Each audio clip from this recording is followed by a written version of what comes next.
자, 안녕하세요, 여러분. 오늘은 여러분들하고 과학 탐구 실험에서 이 실험을 어떻게 하는지 그 실험에 대한 안내를 좀 하려고 합니다. 그래서 여러분들이 강의에 좀 집중하길 바라고요. 강의 들으면서 교과서를 좀 준비를 하세요. 교과서에 이제 10페이지부터 해당이 됩니다. 과학의 탐구 방법이라고 하는 제목인데, 자, 보시면 자, 과학 탐구 실험 안내입니다. 그러니까 여러분들과 같이 할 것은 과학 탐구에 대한 실험 안내인데, 자, 일단 여기 보시면 요거 혹시 이 그림 본 적 있어요? 여기 보시면 이게 되게 멋있죠. 이게 지금 악어죠, 악어. 그죠? 악어가 여기 알에서 깨어가지고 이렇게 이제 모래가 이렇게 있어요. 모래가 이렇게 있고, 이 모래 속에서 나와가지고 악어가 이제 나가려고 하는 건데, 마치 여러분들하고 똑같아요. 지금 중학교 졸업하고 고등학생 올라왔지만 아직까지 학교에 등교를 못하고 있지 않아요. 그렇지만 이제 반쯤은 이제 이렇게 집에 있는 거죠. 그래서 이제 이렇게 와가지고 한번 가볼까라고 하는 이제 제목으로 이렇게 그림을 한번 넣어봤어요. 여러분들도 이런 마음일 텐데 선생님하고 같이 강의를 들으면서 과학 탐구 실험을 어떻게 앞으로 할 것인지, 그리고 되게 중요한 파트거든요. 오늘 해야 될 파트가 되게 중요합니다. 그래서 이제 과학 탐구 실험에 대한 거를 안내를 하려고 합니다. 자, 그래서 일단 먼저 우리가 살펴볼 건 뭐냐면요.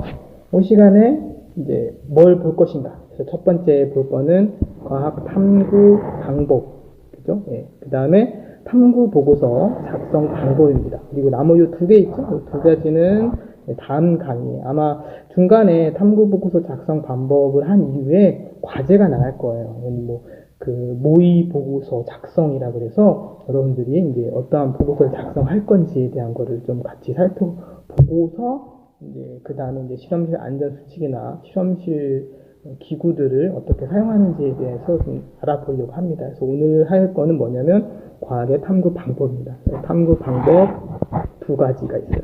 두 가지 탐구 방법이 있고요. 그 다음에 탐구 보고서 작성은 이제 할 수 있으면 하고, 근데 아마 여기까지 우리가 하지 않을까 생각이 듭니다. 그래서 이제 이 두 가지에 대해서 할 건데, 탐구 목표가 있어요. 목표가 첫 번째는, 자, 대표적인 과학의 탐구 방법 두 가지가 있습니다. 이제 과학을 탐구하는 방법이 크게 두 가지가 있어요. 여러 가지 방법들이 있는데, 대표적인 방법, 그러니까 이제 많은 과학자들이 다양한 방법들로 과학을 탐구해 왔는데, 그 방법들 중에서 정말 좀 괜찮다라고 하는 방법. 그러니까 이제, 요 정도면은 물리적으로도 맞고 많은 사람들에게, 인정을 받을 수 있을 그런 방법이라고 생각하는 그 두 가지 방법을 이제, 그거에 대해서 이제 탐구를 하고 이 차이점, 이 두 가지의 차이점이 있거든요. 그거에 대해서 이제 공부를 하려고 합니다. 자, 그리고, 또 하나가 뭐냐면 이제 과학에 필요한 이제 탐구 보고서 작성, 탐구 보고서를 어떻게 작성하는가에 대한 것들에 대한 거를 이제 우리가 오늘 살펴보려고 합니다. 그래서 나머지 있죠. 여기 실험실 규칙이나 실험기구 사용 방법 이런 거는 이제 다음 시간에 우리가 살펴볼 거예요. 자, 그래서 일단 우리가 살펴볼 거는 기억을 하세요. 매 수업 시간마다 그 수업 시간에 목표가 있거든요. 그 목표 중에 첫 번째가 뭐냐면 탐구 방법에 대한 것을 살펴볼 거고요. 그리고 두 번째가 탐구 보고서를 어떻게 작성하는가에 대한 것을 좀 살펴보려고 합니다. 그래서 일단 탐구 방법인데 교과서를 보시면 크게 두 가지. 1번 귀납적 탐구 방법, 그다음에 2번 연역적 탐구 방법 해가지고 두 가지가 있어요. 귀납적 탐구 방법하고 연역적 탐구 방법이 있는데 용어가 좀 어렵죠. 이 귀납이라는 거, 그 다음에 연역이라고 하는 게 있는데, 이 귀납이라고 하는 거는 여러분들이 그 생각하시면 됩니다. 결론이 귀납이라고 하는 거의 결론은 귀납법은 결론이 끝에 가 있어요. 끝에 가 있습니다. 그래서 이제 결론이 끝에 가 있는, 그래서 이제 미관식이라고 생각하시면 됩니다.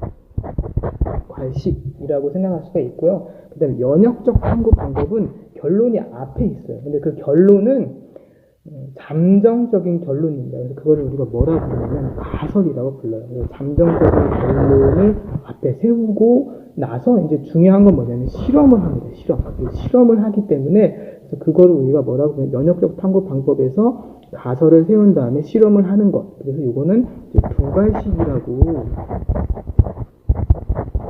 생각을 하시면 좀 편할 거예요. 그래서 귀납적 방법은 이괄식, 결론이 끝에 가 있다. 그다음에 연역적 탐구 방법은 결론이 앞에 있다. 그래서 이거를 이제 이 두괄식이라고 합니다. 근데 이제 그렇게 부르진 않고 귀납적 탐구 방법, 그다음에 연역적 탐구 방법이라고 불러요. 그래서 귀납적 탐구 방법은 관찰 후에 결론을 도출하는 것이고, 연역적 탐구 방법은 가설 설정을 한 다음에 실험을 하고 나서 그 실험을 바탕으로 결론을 도출해서 가설하고 비교하는 게 이제 틀립니다. 그래서 여기 보시면 이제 일단 관찰은 해요. 그러니까 많은 과학자들이 관찰이라는 걸 합니다. 관찰이라는 걸 하고 나서 그거에 대한 문제인식을 해요. 문제인식을 하면서 계속적으로 이제 관찰을 합니다. 관찰을 하는데 중요한 게 뭐냐면 이겁니다.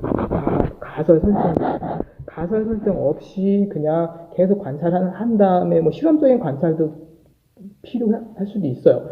관찰을 한 다음에 여러 가지 관찰해서 뭔가 결론을 도출한다. 이럴 경우는 이제 귀납적 탐구 방식이고요.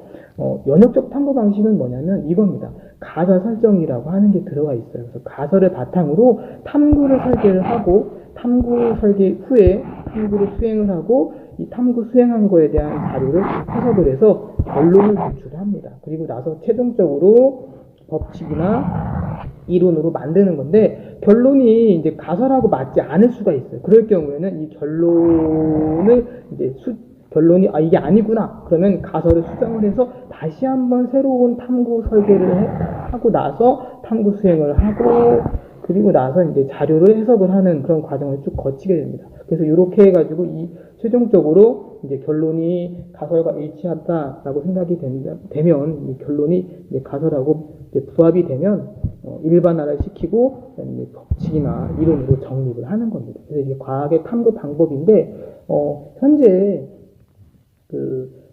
귀납적 방법하고 연역적 방법 중에서 많은 사람들이 가장 많이 하고 있는 방법은 뭐냐면 연역적 탐구 방법입니다. 그래서 여기 교과서 11페이지 보시면 이제 연역적 탐구 방법에 대한 거를 이제 얘기가 나오는데 일단 귀납적 탐구 방법을 이제 먼저 살펴볼게요. 그러니까 연역적 탐구 방법에 대해서 자세히 보기 전에 귀납적 방법에 대한 거를 잠깐 좀 정리를 해보자면 뭐 마찬가지입니다. 자연현상을 관찰하고 문제를 인식을 해요. 근데 이제 뭐가 빠지냐면 가설 설정에 빠져요. 그래서 가설 설정 없이 그냥 열심히 자료를 수집을 하고 열심히 관찰을 하고 그 관찰된 자료를 열심히 모아서 자료를 해석을 해가지고 나중에 결론을 도출을 하는 거예요. 이렇게 진행하는 것이 귀납적 탐구 방법입니다. 그런데 이게 문제가 뭐냐면요. 귀납적 탐구 방법은 이렇게 하다 보니까 자료를 수집을 하잖아요. 이 자료 수집이 너무너무 어려운 거예요. 그러니까 문제를 인식을 했으면 그거에 관련된 자료를 열심히 수집하다 보면 뭐 자료를 쉽게 수집할 수도 있겠지만 수집이 어려울 수도 있어요. 그럴 경우에는 자료가 없네? 그러면 이제 어떻게 해야 되는 거예요? 더 이상 할 게 없구나. 그러면 이제 멈추는 거죠. 그러니까 멈춘 다음에는 다른 거 해볼까 하면서 이제 다른 연구로 또 넘어가는 그런 안 좋은 사례들도 있기 때문에 그래서 자료 수집이 되게 어렵습니다. 그리고 자료 해석하는 데 있어서도 자료 수집을 하는 과정에서 이 자료 수집이 정말 이게 오류가 없고 논리적인지에 대한 질문을 그러니까 공격을 받는 거예요. 그렇게 하다 보면 도저히 이 자료 해석에서도 이 정확성을 담보할 수 없기 때문에 그 자료를 바탕으로 해서 나온 결론이 정말 이게 과학적으로 옳으냐 그르냐라고 물어봤을 때 정말 이거는 과학적으로 오류가 없고 맞다라고 주장하기가 어렵습니다. 그래서 이제 그 과학자들이 그나마 조금 더 합리적이면서 시간적으로도 많이 절약할 수가 있고 꾸준하게 연구할 수 있는 방법을 고안해낸 그 방식이 뭐냐면은 이 연역적 방법입니다. 그래서 연역적 방법은 여기 자세히 보시면 가설 설정이라고 하는 아주 중요한 단계가 들어가요. 가설 설정이 가장 중요한데 가설 설정을 해요. 똑같습니다. 연역적 귀납적 탐구 방법에서도 자연 현상을 관찰하고 문제 인식을 하는 건 마찬가지예요. 그리고 연역적 탐구 방법에서도 똑같이 자연 현상을 관찰을 하고 문제를 인식을 하게 됩니다. 그리고 나서 이제 가설을 설정을 하는 게 되게 중요한 거죠. 가설 설정을 하는 과정이 중요한 거고 그 가설을 바탕으로 해서 탐구를 설계하고 탐구를 수행을 합니다. 그리고 나서 이제 자료 해석과 검증 과정을 계속 거치는데 이 자료는 그냥 자연을 관찰해서 이렇게 원하는 그런 자료를 못 찾을 경우가 많은데 자연 관찰을 해서 그거하고 비슷한 상황을 만들어서 계속적으로 지속적으로 관찰을 하는 자료이기 때문에 나름대로 논리적이고 오류가 적은 자료가 되는 겁니다. 그래서 그 자료를 바탕으로 이제 자료를 해석을 하는 거죠. 해석을 해서 이제 그걸 바탕이 됐기 때문에 그거를 결론을 도출하는 과정을 거치는 것이 이제 연역적 탐구 방법이 되겠습니다. 그래서 문제 인식, 가설 설정, 그리고 탐구 설계, 그리고 이제 탐구 수행 이렇게 하는데 그래도 이 연역적 탐구 방법에서 정말 좀 잘 해야 되고 꼭 지켜야 될 게 뭐냐면요, 이겁니다. 변인을 적절하게 통제하여 실험을 설계하고 수행하는 과정이 정말 중요합니다. 그래서 여기 보시면 연역적 탐구 방법은 이게 마찬가지예요. 여기 계속 반복이 되는 거지만 관찰 및 문제 인식, 가설 설정, 그리고 탐구 설계 및 수행을 하는 거고요. 그 다음에 자료 해석 및 검증, 그리고 그 결과를 바탕으로 해서 결론을 도출하는 건데 변인 통제, 그러니까 실험을 하는 데 있어서 변인을 통제하는 것이 정말 중요합니다. 그렇기 때문에 연역적 탐구 방법이 가장 좀 이렇게 발전된 과학의 탐구 방법이라고 얘기를 할 수가 있는 거예요. 그래서 변인 통제인데, 변인은, 여기 보시면, 변인은 여기 잘 보면, 이 조작변이라는 게 있고요. 그 다음에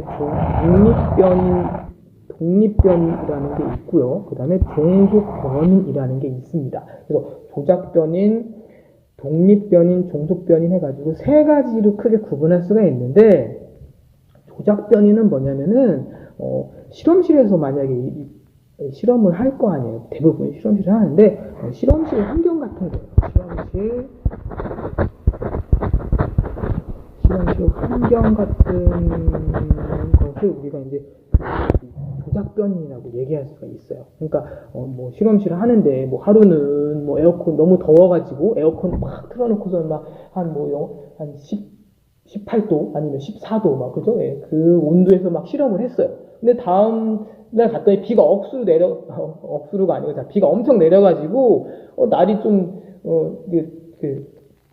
덥진 않은 거예요. 그래가지고 이제 에어컨 틀지 않고 했더니 뭐 25도, 뭐 26도에서 실험을 했다. 그러면은 그 온도 차이가 발생을 한 거기 때문에 그거는 이제 변인 통제에 실패한 거예요. 그래서 항상 이 조작변이라고 하는 거는 실험실 환경이 주가 되는 얘기를 하는 건데 이거 일정하게 유지해야 된다라고 하는 건데 그래서 이제 실험 결과에 영향을 줄 수 있는 모든 변인을 일정 유지하는 겁니다. 그래서 뭐 온도도 해당될 수 있고요. 온도, 습도, 그 다음에 뭐 그 이외에 다른 것들도 다 해당이 돼요. 여러 가지 것들이 많이 있을 건데 온도, 습도, 그 다음에 뭐 바람이 부는지 안 부는지, 만약에 이제 바깥에서 실험을 할 때는 햇빛의 세기가 얼마큼 셌는지, 뭐 날씨가 맑았는지, 뭐 날씨가 뭐 흐렸는지, 뭐 비가 왔는지 이런 것들이 전부 다 해당이 되는 겁니다. 자, 그리고 또 이제 중요한 변인 중에 하나가 뭐가 있냐면 독립변인이라는 게 있어요. 독립변인은 여기 잘 보면 독립변인은 이제 조작변인이라고 해서 아까 설명한 조작변인 실험 자체가 있고요. 이제 통제변인이라는 게 있는데 일정히 유지해야 되는 것들이 있습니다. 이게 독립변인이 뭐냐면 실험 자체예요. 그러니까 뭐 이런 거 있어요. 뭐 온도 변화에 따라서, 그죠? 여러분들 뭐, 중학교 때 이제 배웠을 겁니다. 온도 변화하고, 용해도 기억나세요? 용해도, 뭐,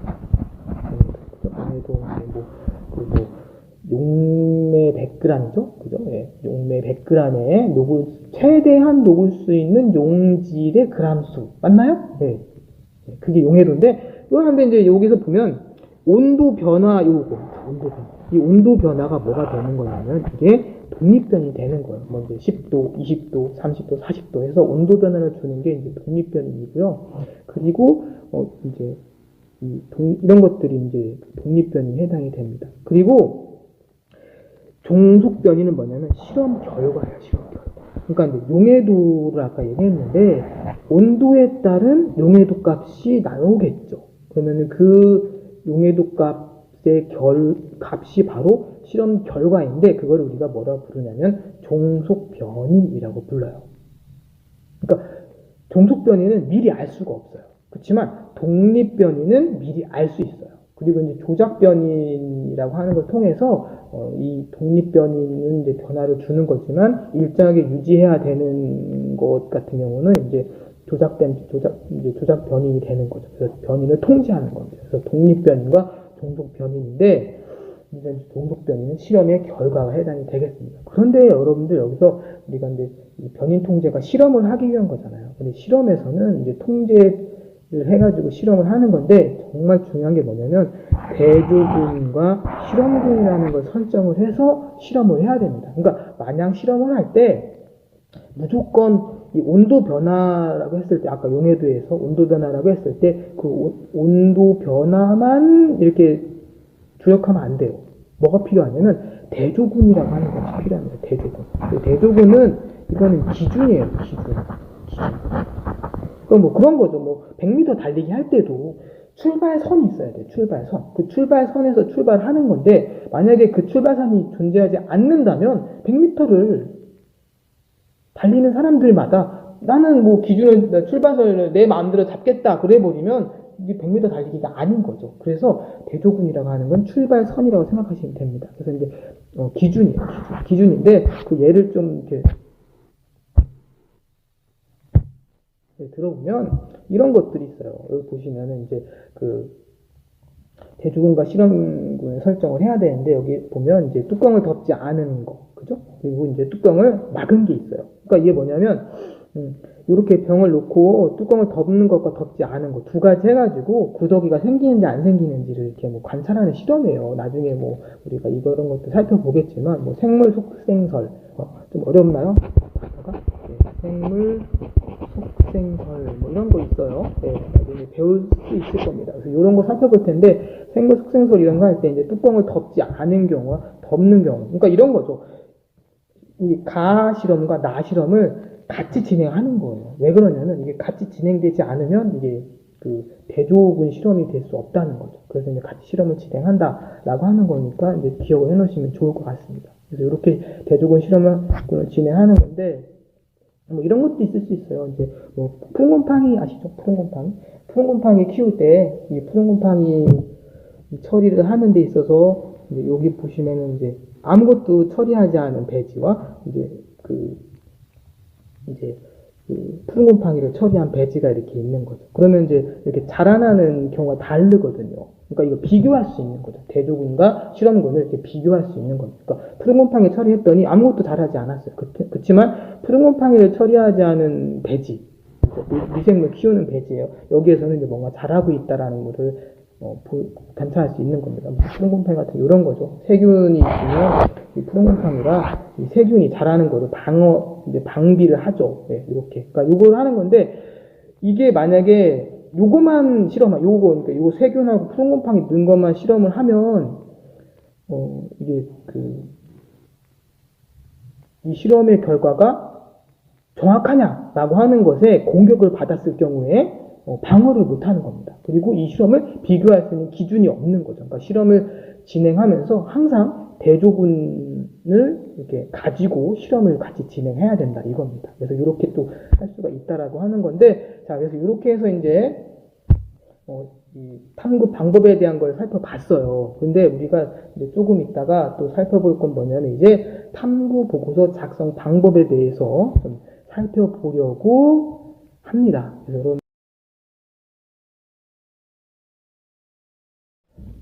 자, 그러면은 탐구 보고서 작성 방법에 대해서 같이 살펴보도록 하겠습니다.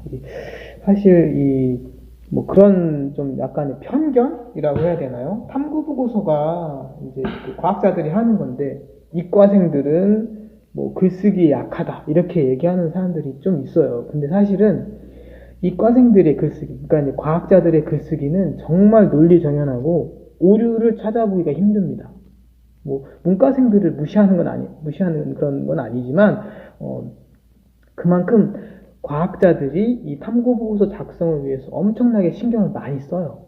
네, 그래서 되게 중요한 부분이면서 과학자들이 이걸 신경 쓰는 이유가 뭐냐면 자기가 이걸 봤어요. 뭔가 관찰을 했는데 이거를 이제 문서화 시키는 거죠.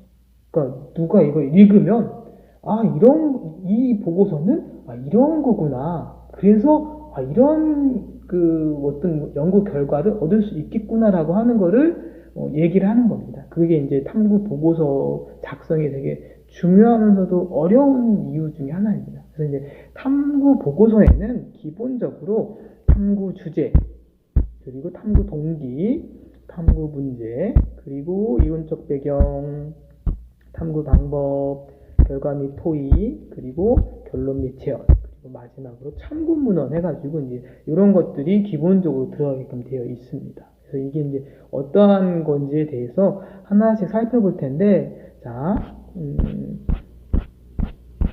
먼저 탐구 주제가 있어요. 탐구 주제.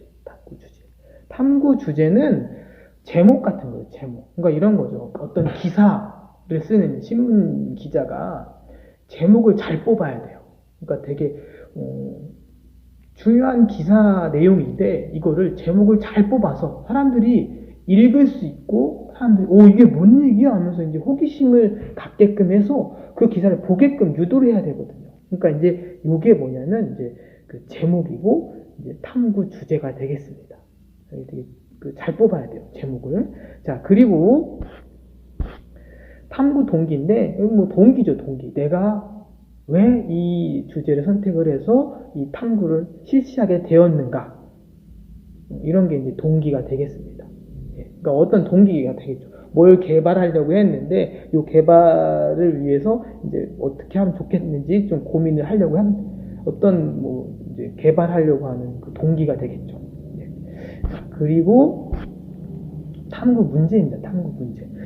이게 탐구 주제하고 문제하고 사실 같은 내용이면서도 좀 달라요. 약간 좀 구체화된 것이 탐구 문제라고 보시면 되겠습니다. 그리고 이렇게 생각해도 돼요. 여러분들이 소설 좀 생각해보면 여러분들이 소설 뭐가 있을까요? 여러분들이 알만한 소설, 소나기 아시죠? 소나기가 생각이 나는데 그 소설의 제목은 소나기예요. 근데 우리가 소나기를 딱 제목을 들으면 떠올리는 게 뭐냐면 그 소년과 소녀의 그 사랑 이야기에 대한 그죠? 예, 소녀가 죽죠. 예, 죽어가지고 이제 소년이 어떻게 되는 그런 것들에 대한 그 문제가 바로 이제 그 소설의 내용이 되는 겁니다. 그러니까 소설의 내용적인 것은 이제 탐구 문제라고 생각하시면 되고요. 그 다음에 소설의 제목, 그죠? 요게 이제 탐구 주제가 되는 겁니다. 자, 그리고 그 다음에 이제 이론적 배경인데, 이론적 배경은 내가 이러한 그 탐구를 하게 됐는데 그 탐구와 관련된 기본 내용이 되는 거죠. 그러니까 이제 과학을 보면 어떠한 실험을 하는 데 있어서 이 실험을 내가 왜 했는지, 그리고 실험에서 이론적인 그 내용들이 좀 있어요. 그런 것들을 이제 하려는 겁니다. 대표적으로 혹시 여러분들 알지 모르겠지만 이제 뭐 이렇게 GMO라는 게 있거든요. GMO 들어보셨는지 모르겠네요. 유전자 변형 생명체라고 해서 이제 GMO가 있는데 GMO에 대한 그 이론적 배경이 있어야 되겠죠. 예, 이게 뭐냐면 유전자 재조합이라고 하는 이론적 배경이 있어야 되는 거죠. 그러니까 GMO에 대한 실험을 하기 위해서는 유전자 재조합이라고 하는 이론적 배경이 필요하다. 뭐 이런 얘기가 되겠습니다. 자, 그 다음에 이제 탐구 방법인데, 탐구 방법은 아까 전에 얘기했던 그 대조 실험 있죠? 예, 대조구와 실험군, 그리고 변인 통리를 통해서 이제 하겠다라고 하는 것이 글에 녹아 있어야 돼요. 그러니까 탐구 방법에 이 내용에 녹아 있어야 됩니다. 조금 있다가 이제 탐구 보고서 예시를 좀 살펴볼 거니까 그때 자세히 또 설명을 해드릴게요. 탐구 방법이고요. 자, 그 다음에 또 이제 이 탐구에 대한 결과 및 토의가 필요합니다. 결과, 그죠? 이건 이제 그 결과 분석이죠, 분석. 그죠? 분석. 지금 요 탐구 보고서 내용을 좀, 내용이나 순서를 좀 보시면 뭐하고 유사하냐면요. 연역적 탐구 방법이나 귀납적 탐구 방법과 유사합니다. 특히 이제 연역적 탐구 방법하고 거의 순서가 거의 같아요. 되게 그 연역적 탐구 방법에 대한 걸 이해를 잘 하셨다면 탐구 보고서 작성 방법도 쉽게 이해할 수 있을 겁니다. 그래서 아무튼 이제 그 결과인데 탐구할 때 이제 탐구 방법에서 이제 그 대조 실험을 하잖아요. 근데 실험을 한두 번 하는 게 아니고 엄청나게 많이 합니다. 되게 많은 걸 실험을 해가지고 이 결과를 유추하기 위해서, 분석하기 위해서 되게 많은 실험을 해요. 그러니까 이제 사례를 되게 많이 들어가지고 오차를 줄여버리는 거죠. 그래서 그게 이제 결과 분석이고 이제 토의가 되겠습니다. 자, 그 다음에 이제 뭐를 하냐면은 결론 및 재현. 그러니까 이제 결과를 분석을 해서 그 결과를 바탕으로 결론을 이끌어냅니다. 그러면 그 결론이 이제 뭐가 나왔겠죠. 근데 거기서 멈추면 안 돼요. 이러한 결론이 얻어졌다. 그런데 중요한 건 뭐냐면요. 그거에 대한 재현입니다. 재현이라고 하는 건 뭐냐면 예측이나 추측이에요. 네. 뭐 이런 것도 재현이 될 수 있어요. 이 실험을 했는데 이런 실험 결과를 통해서 봤을 때 이러한 다른 실험을 조금 더 추가적으로 했으면 좋겠다. 그러니까 이 기존에 했던 실험이 부족해서가 아니라 실험을 해봤더니 새로운 결과를 얻었을 거 아닙니까? 그럼 그 결과에 대해서 뭔가 추가적으로 이런 실험을 하면 좋겠다라고 하는 걸 제시해 주는 게 재현입니다. 그러니까 또 결론에 대한 예측이나 추측, 어디에 이 실험 결과를 적용해서 사용할 수 있다라고 하는 것이 이제 되겠습니다. 그게 이제 결론 및 재현이 되겠고요. 자, 그리고 이제 중요한 게 참고문헌이에요. 참고문헌은 이제 뭐 여러분들 청문회 같은 거 이렇게 보시면 되게 문제 많이 삼거든요. 그러니까 이제 그 참고문헌 쓰는 것도 중요하고요. 그 다음에 참고문헌은 그냥 자기가 참고했던 문헌을 다 적으면 되는 거예요. 그러니까 뭐 거기 논문에 수록이 됐든 안 됐든 내가 이러한 논문들을 읽었다라고 하는 거, 그리고 이런 것들을 참고했다.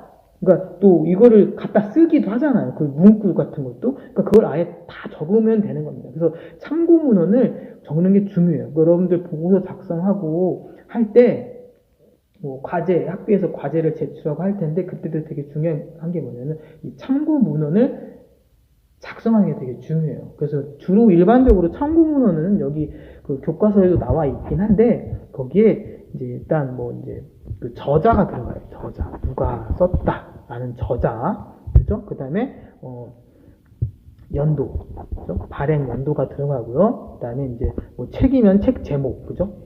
논문이면 이제 논문 제목이 들어가고, 그 다음에 이제 뭐 어디에서 출판했다, 그죠? 뭐 이런 것들이 들어가는데, 이게 이제 뭐 책이나 논문 같은 경우는 보통 이렇게 저자, 연도, 제목, 출판사 정도, 아니면 뭐 쪽수, 이렇게 들어가는데, 우리가 이제 여러분들 이제 과제를 하거나 보고서 작성할 때 인터넷 사이트 같은 거 되게 많이 보잖아요. 그래서 인터넷 사이트를 되게 많이 접하고 그 자료를 많이 검색을 하는데 중요한 게 인터넷 사이트는 일단 제목이 들어가야 되겠죠. 제목이 들어갑니다. 제목, 그죠? 예, 그 다음에 주소가 들어가요. 어떤 그 주소창 있죠? 예, 뭐 URL이라고 하기도 하는 그 주소, 예, 뭐 www 시작하는 그 주소 있잖아요. 주소가 들어가는데 중요한 게 뭐냐면요. 최종 검색이래요. 최종 검색일입니다. 그러니까 이게 왜 그러냐면 책이나 논문은 종이 자료예요. 종이 자료이기 때문에 일반적으로 딱 그게 출간이 되면 거의 변화가 없죠. 네, 뭐 처음 책 같은 거 살펴봐도 언제 출간됐다라고 하는 날짜가 딱 찍혀 나와요. 근데 이 인터넷 같은 경우는 최종 언제 찍혔다가 아니라 거기에 수정 날짜가 있어요. 수정 날짜. 그래서 이 최종 검색일이 되게 중요합니다. 그러니까 최종 검색일이 내가 본 거랑 봤는데 최종 검색 쪽으로 다시 한번 확인했는데 내용이 바뀌었어. 그러면 이거 넣으면 안 되는 거예요. 알겠죠? 예. 그래서 그런 게 되게 중요합니다. 그래서 이제 탐구 보고 작성 방법인데 탐구 주제, 그리고 탐구 동기, 탐구 문제, 그리고 이론적 배경, 그다음에 탐구 방법, 결과 및 토의, 결론 및 재현, 그리고 마지막 참고 문헌까지 작성을 하는 게 바로 탐구 보고서의 기본 틀이 되겠습니다. 그래서 예를 좀 들어보면 교과서 13페이지에 나오는 예인데요. 여기 보니까 이제 크리에이터에 대한 얘기가 나요. 크리에이터 아시죠? 크리에이터. 달 보시면 달에 이렇게 달이 있으면 여기 이제 운석자, 그죠? 예. 운석이 여기 딱 떨어지잖아요. 이렇게 떨어지면 이 운석의 자국이에요. 자국. 요거 우리가 크리에이터라고 하는데 이 크리에이터의 형태가 다르대요. 여기 보니까 탐구 동계 나오죠? 달 봤더니 크리에이터의 이 형태가 다르다. 그래서 왜 다를까라고 이제 궁금해하는 거죠. 그래서 그게 주제가 뭐냐면 크리에이터 형태에 영향을 주는 요소가 이제 주제가 되는 거죠. 그런데 이제 문제 동기는 이제 그게 되겠죠. 이제 문제를 보면 이 영향을 주는 요소가 좀 구체화됐어요. 구체화. 충돌 속력과 크리에이터 형태라고 하는 걸로 이제 구체화되는 겁니다. 그러니까 약간 주제하고 문제가 거의 같은데 문제에서 좀 구체화되는 거라고 생각하시면 되겠습니다. 그리고 이제 뭐가 들어가냐면 이론적 배경이 들어갑니다. 이론적 배경. 그래서 이제 크리에이터가 뭐다, 뭐 그죠? 왜 생기는가? 그래서 이제 그런 것들부터 해가지고 이제 뭐 또 지표 근처에서 충격 받아가지고 이런 것들도 이제 뭐 등가속도 운동이라고 했으니까 이거는 이제 속력에 관련된 이론적 배경이 되겠죠. 그래서 이런 식으로 이제 이론적 배경을 제시를 하고 나서 이제 실험을 하는 겁니다. 탐구를 하는데 이제 탐구에 실험이니까 당연히 뭐가 필요해요. 준비물이 필요해요. 그죠? 어떠한 준비물이 그러니까 준비물은 그 실험에 사용된 준비물 다 쓰면 돼요. 뭐 무조건 다 적으면 됩니다. 예. 여기는 뭐 간단하게 나무 상자, 쇠구슬, 흙, 이쑤시개 이렇게만 했는데 무슨 뭐 합금 실험을 한다 그러면은 합금의 종류부터 해가지고 거기 사용된 화학 물질, 화학 용액 같은 것들이 다 들어가면 되는 겁니다. 심지어는 뭐 용액 재려면 이제 저울도 필요하잖아요. 그럼 저울, 그죠? 이런 것들까지도 다 적으시면 돼요. 그리고 이제 순서가 나와 있죠. 순서가 쭉 되어 있습니다. 그리고 여기 보시면 구체적으로 순서를 쭉 적은 걸 보면서 여기 특히 이제 이렇게 자료를 얻을 수 있도록 세분화 시켰죠. 40, 80, 12 이런 식으로. 예. 그리고 뭐 세 곳을 몇 번씩, 세 번씩 떨어뜨린다라고 하는 그런 순서와 방법이 적혀 있습니다. 대조 실험인 거죠. 대조 실험. 그리고 여기 보면 이쑤시개와 자를 이용해서 찰흙에 남은 자국의 지름과 깊이를 챈다라고 되어 있는데 대조를 하는 거죠. 이쑤시개하고 자가 이제 뭐 운석이 되는 거죠. 그래서 얘가 떨어질 때 이제 대조를 하는 겁니다. 그래가지고 이제 보시면 찰흙에 남은 자국의 깊이와 그리고 세 곳을 떨어뜨린 높이 이런 것들 해가지고 이렇게 하는 겁니다. 세 곳으로 딱 떨어뜨리면서 이렇게 깊이를 재는 겁니다. 재는 거죠. 그래서 이렇게 재가지고 이제 형태가 다른지 여기 보니까 뭐 높이에 따라서 그 높이가 뭐 올라갈수록 이게 좀 속력이 세겠죠. 중력 때문에. 그죠? 네. 그래서 뭐 그런 것들 해가지고 이제 그 길이 변화를 이렇게 제시를 하는 거죠. 네. 그래서 이렇게 하는 거고, 여기는 이제 분석을 한 겁니다. 네. 분석을 한 거고, 그리고 나서 이제 여기 보면 이제 그 결과, 이 그죠? 그래프로 이게 이제 표잖아요. 이게 표인데, 표보다는 선생님 생각에는 이 결과 및 토의에다가 그래프를 제시를 했으면 조금 더 보기가 좋지 않았을까. 그죠?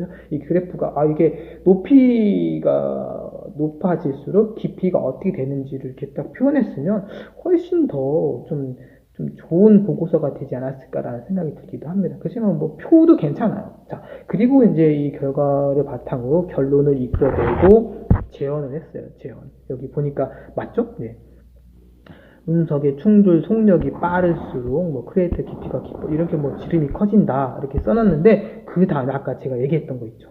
아, 이런 것 좀 더 알아보고 싶다.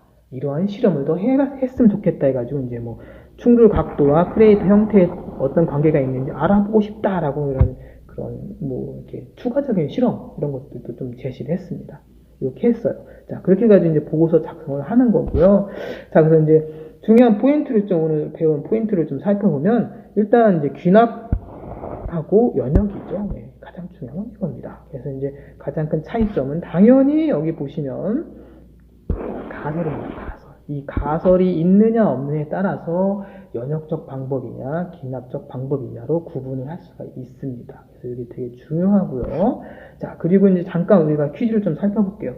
자, 콩 꼬투리가 있대요. 콩 알죠? 콩? 네, 콩 꼬투리. 콩이 들어있는 꼬투리입니다. 꼬투리 길쭉하게 생겼어요. 이렇게 이런 식으로 이렇게 많이 뭐 여러분들 본 사람들도 있을 거예요. 이렇게 콩이 안에 이렇게 들어있죠.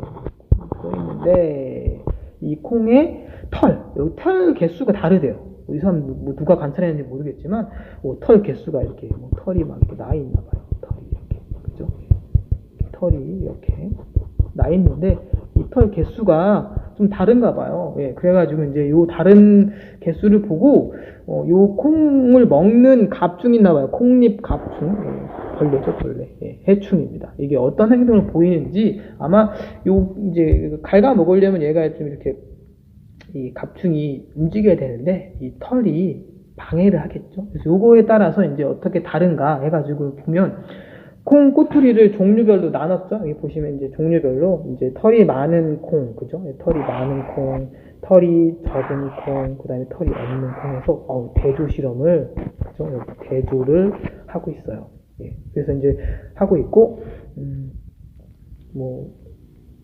다 대조해가지고 이제 피해 정도 24시간 후에 이제 꼬투리가 피해를 얼마큼 입었는지에 대한 걸 봤는데 없으니까 되게 높죠. 40%. 예. 요거를 하는 겁니다. 그래서 이렇게 하는 건데 뭐 요거를 이제 문제화 시킬 수가 있어요. 문제 이런 식으로 자 0이라고 했나요? 0이가 수행한 탐구 과정 위에 있는 이 콩 있죠, 콩. 예, 요건데 여기에 대한 설명으로 옳은 거를 있는 대로 고르라라고 되어 있는데 뭐 가설 설정에 해당하는 단계가 무엇인가? 그다음에 변인 통제하는 과정은 어떤 건가? 그다음에 이제 뭐 종속 변이는 무엇인가 이렇게 물어보고 있어요. 여러분들 한번 풀어보시고요. 답은 나중에 이렇게 공개를 지금 해야 되나요? 자, 지금 해야 되겠죠? 답은 5번입니다. 근데 이제 답을 좀 알기 전에 좀 이렇게 좀 풀어보세요. 이게 앞에 이거 좀 보면서 이렇게 앞뒤로 이렇게 마우스 클릭해가면서 넘겨가면서 한번 풀어보시면 좋을 것 같아요. 자, 그래서 답이 이제 5번이거든요. 한번 풀어보세요. 예. 가설이 어떤 건지 좀 이렇게 찾으면 답은 기억번이니까 한번 찾아보시면 좋을 듯 합니다. 그래서 다음 이렇게 종류 이렇게 마무리를 하고 다음 시간에는 실험실 안전수칙과 실험기구 사용 방법이 아니라 자, 아까 얘기했죠? 네. 뭐를 할 거냐면 자, 모의 탐구 보고서 작성을 먼저 합니다. 요걸 하고 나서 이제 요거 실험실 안전수칙과 실험기구 사용 방법에 대한 거를 이제 학습을 하도록 하겠습니다. 자, 안녕.